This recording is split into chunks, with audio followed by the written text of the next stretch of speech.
Sementara itu, industri kecil dan menengah atau IKM dinilai menjadi salah satu andalan ekonomi di tengah masa pandemi COVID-19. Sayangnya, sektor ini juga menjadi salah satu yang paling terdampak pandemi. Menurut data yang dihimpun Dinas Perindustrian dan Perdagangan atau Disperindak Kabupaten Tabanan di bidang industri, banyak pelaku industri yang mandek maupun banting setir ke usaha lain.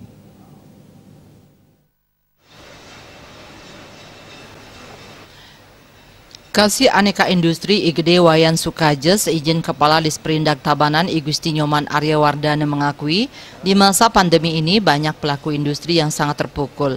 IKM Tabanan ada yang bertahan namun tak sedikit pula yang mandek ataupun beralih ke usaha lain. Terpuruknya sebagian sektor industri dikarenakan IKM yang dulunya eksportir kerajinan dan sandang kini tidak lagi bisa ekspor karena situasi pandemi. Hanya saja untuk jumlah pasti IKM di Kabupaten Tabanan yang masih bertahan pada 2020 ini baru bisa diketahui akhir tahun.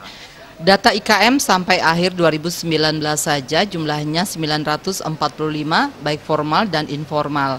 Yang terpukul akibat pandemi kurang lebih setengahnya.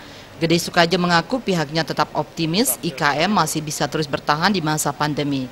Asalkan mereka mau belajar hal-hal baru untuk bisa tetap mendapatkan tambahan penghasilan. Apalagi agar pelaku industri kembali bergeliat seperti pada kondisi normal sebelum COVID. Pemerintah terus tanpa henti memberikan motivasi, pendampingan baik lewat media online maupun kunjungan langsung ke lapangan, serta membuatkan grup IKM Perindak Tabanan untuk sharing informasi pembelajaran lewat Zoom meeting atau daring.